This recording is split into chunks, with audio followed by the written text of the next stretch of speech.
temos o reino do norte, que é Israel, cuja capital Samaria, e o reino do sul, que é Judá, cuja capital Jerusalém.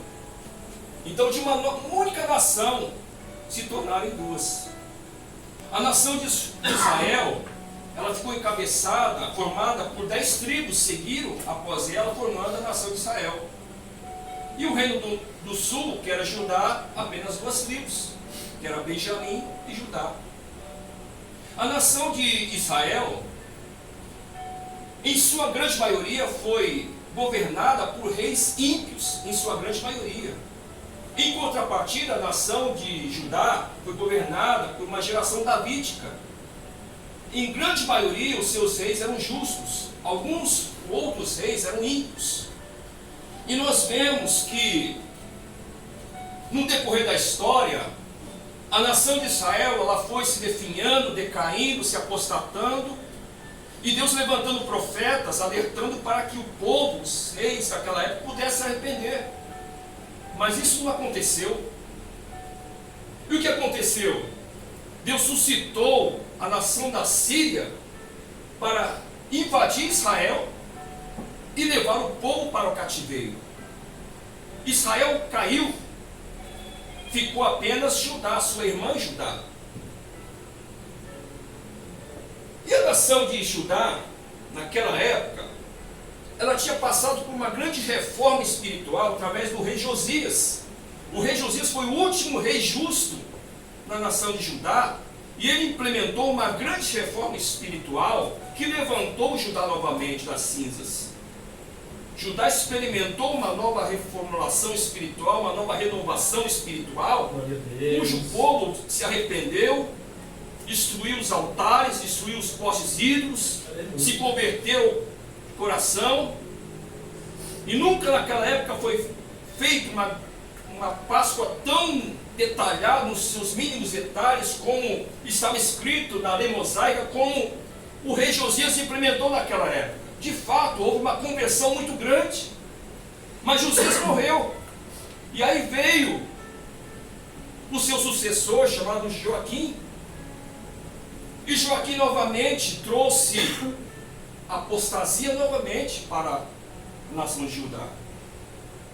O povo já havia distanciado novamente da presença de Deus. O povo havia se afastado da presença de Deus. O povo entrou em rebelião contra Deus. E Abacuque, que viveu naquela época de Joaquim, ele começou a interceder pela nação. Por quê? Porque Deus estava falando assim: olha, você viu o que aconteceu com a tua irmã Israel?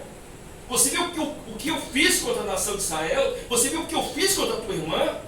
Eu destruí a sua irmã, porque ela se distanciou da minha presença. Ele buscou os outros ídolos. Mas nem isso foi capaz de trazer o despertamento para Judá. Judá viu a sua irmã cair e não se arrependeu. E com isso Deus deu 100 anos a mais de misericórdia para Judá. Judá ele tinha que ver Israel como exemplo. Assim, está vendo o que aconteceu com a tua irmã? Se vocês não arrependerem, vai acontecer com vocês de igual forma. Meu Deus, eita Deus. E eles não se arrependeram. E aí o que acontece? Abacuque, ele no capítulo 1, capítulo 2, ele começa a descrever. E já no capítulo 3, ele ora, intercede pela nação. Olha aqui, diz aqui, ó, oração do profeta Abacuque sob a forma de canto. Ouvi, Senhor, a tua palavra e temi. O que quer dizer com isso? Ouvi, Senhor, a tua palavra e temi. Ele estava dizendo assim: Senhor, eu tenho visto a tua fama, que tu és um Deus justo, que tu és um Deus terrível, que tu és um Deus de justiça, que tu és um Deus que não fecha os olhos diante da iniquidade. É verdade.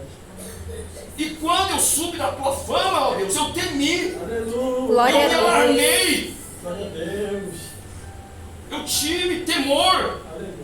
por causa da tua fama, Senhor. É isso que está que quer dizer essa primeira parte dessa oração. Ouvi, Senhor, a tua palavra e temi.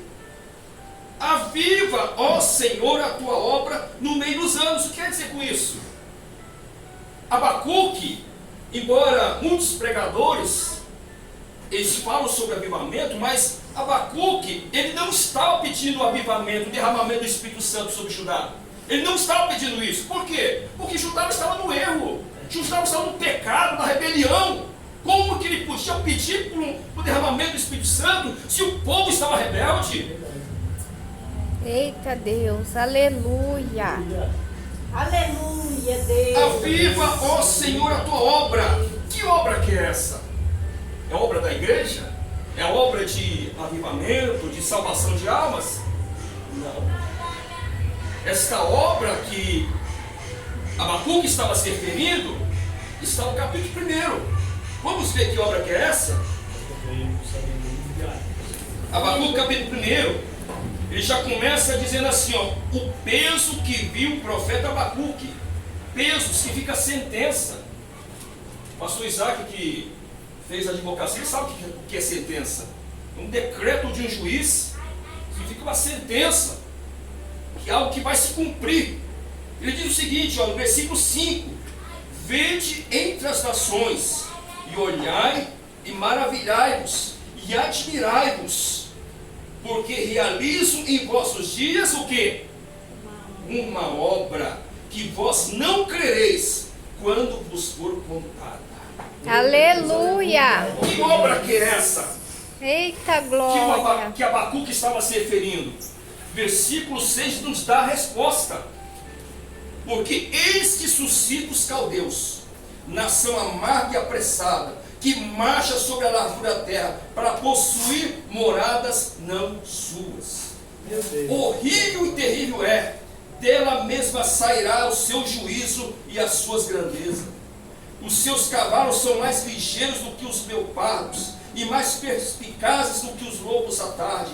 Os seus cavaleiros espalham-se por toda parte. Sim, os seus cavaleiros virão de longe, voarão como águias que se apressam à comida. Eles todos virão com violência.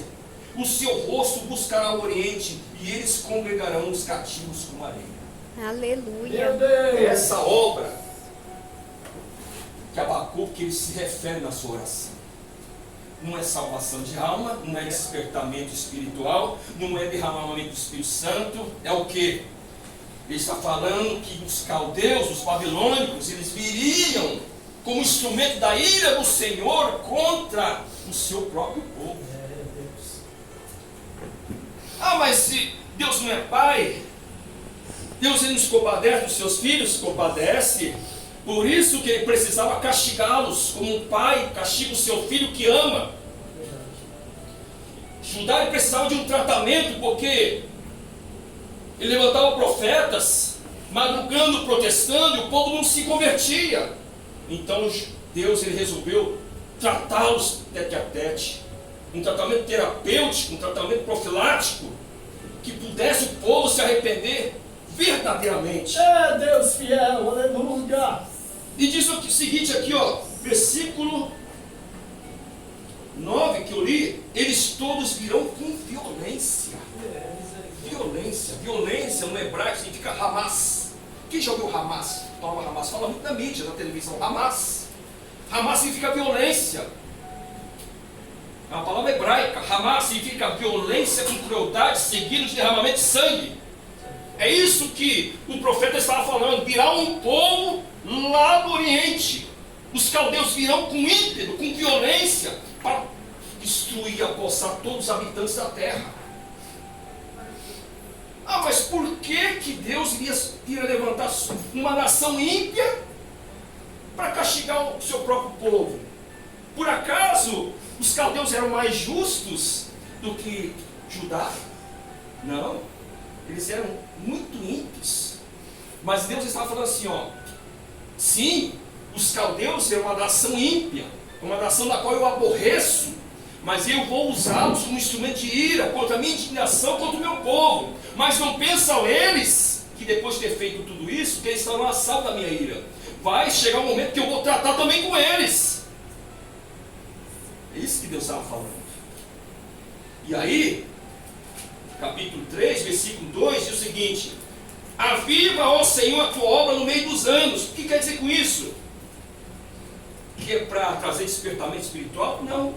Ele estava dizendo assim, ó: implementa, faz acontecer, Senhor, a tua obra no meio dos anos. Faça acontecer, Senhor. Se o teu povo não se converte, é isso que o profeta está dizendo. Se o teu povo não se converte, então implementa, faz acontecer esta obra que o Senhor tem falado, para que o seu povo se converta. Aleluia. É isso que ele estava dizendo. Aleluia. No meio dos anos, notifica. Isso quer dizer o quê? Faz com que a tua obra seja conhecida por toda a terra, Glória a Deus. para que todos possam conhecer que tu és um Deus grande e terrível, um Deus justo, um Deus de justiça, e que não feche os olhos diante da injustiça. É verdade, Deus. Mas diz o seguinte: na tua ira, lembra-te da misericórdia. É, glória a Deus. Sabe o que Deus está falando assim, ó? Senhor, implementa a tua ira, faz acontecer o teu justo julgamento contra o teu povo, mas não te esqueças da tua misericórdia. Verdade. Castiga o teu povo, mas tenha misericórdia em nós. Glória a Deus. É isso que ele estava dizendo. E não derramamento do Espírito Santo. E o que significa a palavra avivar? É tornar vivo aquilo que está morto. É tornar-se mais vivo. Trazer reanimar. Trazer despertamento. Trazer renovação. Glória a Aquilo que Deus. está morto. Aquilo que está parado. Aquilo que está apático. Isso quer dizer o quê? Que nesta noite Deus ele requer de cada um de nós um reavivamento, mas esse reavivamento precisa acontecer depois da nossa conversão, depois do nosso arrependimento. Glória a Deus. Como que Deus ele vai nos abençoar? Como que Deus vai derramar o seu Espírito em nós? Como que Deus ele vai trazer renovação se não houver conversão, se não houver arrependimento? Verdade. Aleluia. Como está a nossa vida diante do Senhor nesta noite? Meu Deus. Aleluia. Glória a Jesus. Eu creio que nos próximos pregadores vão trazer avivamento nesta igreja, vão trazer derramamento do Espírito Santo, mas hoje, nesta noite, Deus ele requer conserto. Aleluia. Glória a Deus. Aleluia, Deus Jesus. fiel. Nesta noite, Deus ele quer arrependimento. E a renovação espiritual, o avivamento, não é pula-pula, reteté, dançar em espírito, falar em línguas, não, isso é consequência do avivamento. Só que o verdadeiro avivamento é com lágrimas, é Aleluia. com o joelho no chão, Glória. Aleluia. é com arrependimento, Aleluia. é com uma conversão genuína. Glória a Jesus. Eu estar trajado como crente não significa que eu sou crente. Não adianta eu estar devidamente alinhado como manda a igreja se o meu coração está podre. Se o meu Aleluia. coração não perdoa o meu próximo. Se o meu coração não pratica a justiça, não pratica a bondade. Aleluia.